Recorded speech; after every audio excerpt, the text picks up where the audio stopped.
Your morning coffee, your next phone, and your car parts just got a 25% Iran tax. Donald Trump just issued a global ultimatum.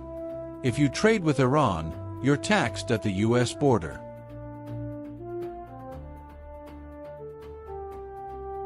It was a typical Monday evening in January 2026, but the air in Washington, D.C. was thick with an uneasy silence.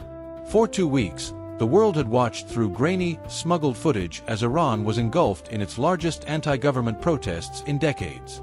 The reports were grim: over 600 dead, thousands arrested, and a regime in Tehran that had severed the internet to hide the chaos. At 7:30 p.m. Eastern Standard Time on January 12th, that silence was shattered by a digital lightning bolt. President Trump, never one for traditional diplomatic cables, took to Truth Social. The post was short, blunt, and written in the forceful tone that has become his signature. He declared that the United States would no longer stand by while the leaders of Iran rule through violence. The core of the message sent a literal shockwave through the financial world. Trump announced, effective immediately, any country doing business with the Islamic Republic of Iran will pay a tariff of 25% on any and all business being done with the United States of America. He concluded the post with 5 words that left no room for negotiation: "This order is final and conclusive." In the offices of hedge funds and global shipping giants, the reaction was instantaneous. This wasn't just another sanction on a few Iranian banks. This was a universal tax on anyone who dared to maintain a ledger with Tehran. The America First doctrine had just evolved into a global economic ultimatum. By 8 p.m., news networks across the United States were breaking into regular programming. Experts scrambled to define what doing business meant. Did it include a shipment of grain? A shared port project? The ambiguity was the point. It was a maximum pressure tactic designed to make the world choose between the Iranian rial and the American dollar. In the complex machinery of global trade, the word "immediately" is a terrifying concept. Usually, trade policies are rolled out with grace periods, weeks or months for ships already at sea to reach their destinations before new taxes apply. But the president's directive suggested a world where the rules had changed while the cargo was still in transit. Within an hour of the post, logistics managers at major U.S. ports like Long Beach and Savannah were on emergency calls. If a ship from India or Turkey docked the next morning, would the 25% Iran tax be due at the customs gate? The lack of a formal executive order on the White House website only deepened the panic, creating a fog of trade that effectively froze new contracts. The human element was just as chaotic. Thousands of miles away, Iranian traders who had been protesting against their own currency's collapse suddenly realized their country was now radioactive to the rest of the world. The Iranian rial, already in freefall, plunged further as the reality set in. Who would risk a 25% penalty on their U.S. exports just to sell to Tehran? In Washington, the White House press corps was in a frenzy. Press Secretary Caroline Leavitt held an impromptu briefing, reinforcing that diplomacy is always the first option, but that the president's patience had run out. She confirmed that Trump was receiving hourly briefings on the Iranian red line, and the tariffs were the first strike in a broader response. By midnight, the narrative was clear. The United States was weaponizing its $27 trillion economy. For the average American watching the news, it was a bold display of strength, but for the global supply chain, it was the beginning of a logistical nightmare that would take months to untangle. The motivation for this economic earthquake wasn't found in a ledger, but in the morgues of Tehran. 4 years, the Iranian regime had weathered sanctions, but the brutality of the 2026 crackdown was different. High-resolution satellite images and leaked videos showed mass casualties wrapped in black bags, while state-controlled media attempted to dismiss them as rioters and terrorists. President Trump had been vocal about his support for the Iranian people, tweeting earlier that help is on its way. The 25% tariff was framed not just as a trade policy, but as a moral intervention. The administration signaled that any dollar flowing into Iran was a dollar used to buy the ammunition being used against peaceful protesters. Behind the scenes, the military was also on high alert. Reports surfaced that the president had been briefed on new options for kinetic strikes, reminding the world of the 2024 precision strikes on Iranian nuclear sites. The message was dual-tracked. If the economic pressure didn't stop the violence, the very strong options on the table included more than just taxes. This red line rhetoric resonated deeply with the U.S. public. After years of complicated foreign involvements, the idea of using economic leverage to support a democratic uprising felt like a clear, understandable mission. However, it also put the U.S. on a collision course with its own allies and major trading partners. By Tuesday morning, the humanitarian crisis in Iran had become an American economic crisis. The world was no longer asking if the U.S. would act, but how far it would go. The stage was set for a confrontation with the one country that had the most to lose, China. The biggest target of this move wasn't a secret, even if its name wasn't in the original Truth Social post. China is Iran's undisputed economic lifeline, purchasing over 80% of its shipped oil. For Beijing, the 25% tariff was more than a penalty. It was a declaration of economic war by proxy. The timing was particularly sensitive. Only months earlier, in October 2025, the U.S. and China had reached a fragile trade truce. That agreement had lowered average U.S. tariffs to around 20% and ended several boycotts. Now, the new 25% Iran tax threatened to be stacked on top of existing duties, potentially pushing the tax on Chinese goods to a staggering 45% or higher. In Beijing, the response was one of calculated fury. Foreign Ministry spokesperson Mao Ning warned that there are no winners in a trade war, and that China would firmly safeguard its interests. They viewed the move as a violation of international norms and a direct attempt to interfere with their energy security. For the American tech sector, this was the nightmare scenario. China doesn't just buy Iranian oil, it supplies the world with the machinery, electronics, and rare earth minerals needed for everything from iPhones to fighter jets. If China decided to retaliate by cutting off these supplies, the global economy would grind to a halt. As Tuesday progressed, the China dilemma dominated the headlines. The world was watching to see if Beijing would blink and cut off Tehran, or if they would double down and risk a total collapse of trade with the United States. The truce of 2025 felt like a distant memory. To understand the true impact of the tariff, you have to look away from official ports and toward the dark fleet. For years, Iran has circumvented sanctions using ghost ships, oil tankers that turn off their GPS transponders and transfer oil in the middle of the ocean. These ships are the primary reason the Iranian regime has stayed afloat. By imposing a blanket tariff on any business, Trump was effectively telling China and the UAE that the blind eye era was over. The U.S. intelligence community had been tracking these ghost ships for months, and now, those coordinates were being turned into tax bills. The policy was designed to make it more expensive to buy hidden oil than it was worth. The complexity of enforcing this is immense. How do you prove a Chinese company bought ghost oil? The administration's answer was simple. The burden of proof was shifting. If a country couldn't prove its supply chain was Iran-free, the 25% tariff would be the default setting.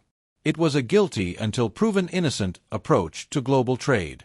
This move sent a shiver through the maritime insurance industry. If a ship was even suspected of touching Iranian cargo, its entire parent company could be flagged, triggering the tariff for every other ship in its fleet. Suddenly, the logistics of a single oil tanker could jeopardize billions of dollars in consumer goods destined for America. For the U.S. viewer, this felt like a high-tech pirate hunt. The narrative of ghost ships versus American tariffs made for compelling television, but for the sailors and port authorities, it was a logistical puzzle with no easy solution. The dark fleet was being forced into the light, and the price of entry was 25%. In New Delhi, the mood was one of stunned betrayal. Just hours before the tariff announcement, the U.S. ambassador-designate had praised India as America's most essential partner. By the time the sun rose in India on Tuesday, that essential partner was facing an economic crisis. India's situation was uniquely painful. They were already under a 50% tariff on many goods because of their continued purchase of Russian oil. If the 25% Iran tariff were added, Indian exports to the U.S., including basmati rice, pharmaceuticals, and gemstones, could face a 75% total tax. For many Indian businesses, that would effectively end their ability to sell to the American market. While India had significantly reduced its Iranian oil imports, it still maintained deep ties through the Chabahar port project and exports of agricultural goods. Basmati rice exporters in Punjab were particularly panicked. Iran is one of the largest buyers of Indian rice. Now, those exporters had to choose between their biggest customer and their most important ally. The Indian government attempted to project calm, with sources stating that bilateral trade with Iran was minimal compared to the past. But the optics were undeniable. Prime Minister Modi's carefully balanced foreign policy was being pulled apart. The U.S. was demanding total alignment, leaving no room for the strategic autonomy India had long championed. By Wednesday, Indian markets were volatile. The narrative in the U.S. was focused on China, but the collateral damage in India showed that the Iran tax was a dragnet that would catch friends and foes alike. The partnership with Washington was being tested by the cold reality of a 25% surcharge. As the news filtered down from the halls of power to the kitchen tables of America, the reaction was a complex blend of America first, pride, and inflation anxiety. For many, seeing the president take a hard stand against a repressive regime was a moment of moral clarity. It felt like the U.S. was finally using its biggest muscle, the wallet, to do what was right. However, the economic reality quickly began to set in. A 25% tariff is not paid by the foreign country. It is a tax paid by the U.S. companies that bring the goods in. Retailers like Walmart and Target, already dealing with the lingering effects of 2025's price hikes, began warning that the Iran tax would inevitably show up on the price tags of electronics, clothing, and food. I support the protesters in Iran, but I can't afford my groceries to go up another 10%, said one shopper in an interview that went viral. This sentiment captured the American dilemma. The public wanted a strong foreign policy, but they were weary of being the ones to pay for it at the checkout counter. Economists on every major news network were debating the pass-through effect. Would companies eat the 25% cost to keep customers, or would they pass it on?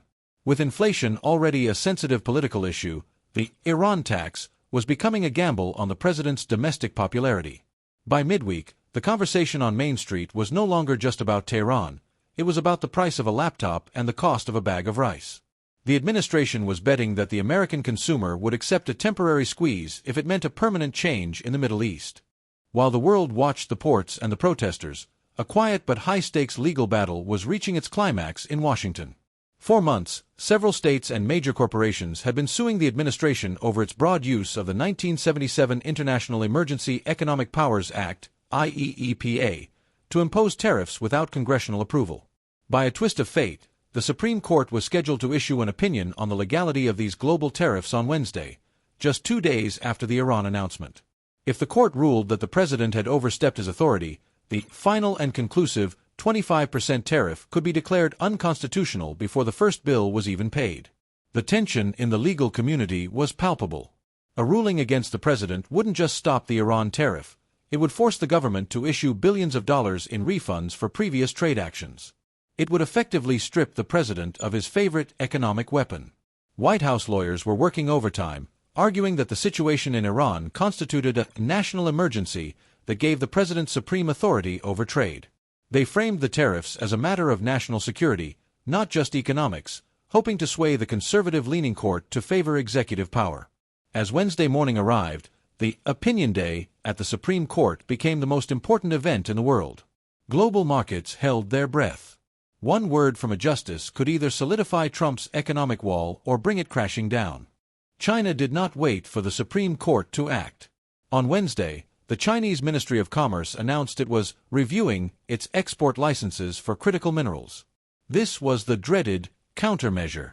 China controls the vast majority of the world's supply of processed lithium, cobalt, and rare earths, the literal ingredients for the modern world. The message was subtle but unmistakable: if you tax our goods, we will starve your factories. The 2025 trade truce had included an easing of these restrictions. Now, Beijing was signaling that the deal was dead. For the U.S. auto industry, which was in the middle of a massive shift to electric vehicles, this was a potential death blow. In a televised address, a senior Chinese official stated that the U.S. was abusing national security to pursue a hegemonic trade policy. They also hinted at creating a non-dollar payment system for Iranian oil, a move that would directly challenge the global dominance of the U.S. dollar. This was no longer just about 25% on sneakers or iPhones. This was a battle for the architecture of the global economy. If China successfully bypassed the dollar to trade with Iran, the U.S.'s ability to use sanctions would be permanently weakened. In the U.S., the narrative shifted from tariffs on Iran to trade war with China 2.0. The stakes had escalated from a human rights intervention to a struggle for global economic leadership. The two largest economies in the world were back in the ring, and neither seemed willing to take a step back. As of the afternoon of January 14, 2026, the world is at a standstill. The 25% Iran tax is legally in effect, but its enforcement remains a logistical and legal puzzle. In Iran, the protesters are still in the streets, emboldened by American support but facing a regime that feels it has nothing left to lose. The impact has been global. From the rice fields of India to the high-tech labs of Silicon Valley, everyone is recalculating their future. The America First strategy has forced every nation to make a binary choice: the U.S. market or Iranian business. There is no longer any middle ground. Economically, the Iran tax has become a litmus test for the 2026 global economy. Will it be an era of localized trade blocs, or will the U.S. successfully force the world back into a single, dollar-denominated system? The answer depends on the next 48 hours, on the Supreme Court's ruling and on Beijing's next move. For the American viewer, the story is one of a president willing to break the status quo to achieve a moral and strategic goal. It's a narrative of risk, power, and the high cost of leadership. Whether it leads to a democratic Iran or a global recession remains the ultimate question. The 48-hour whirlwind has passed, but the storm is far from over. As the sun sets on Washington today, the ships are still waiting outside the ports, the lawyers are still arguing, and the world is still waiting to see who blinks first.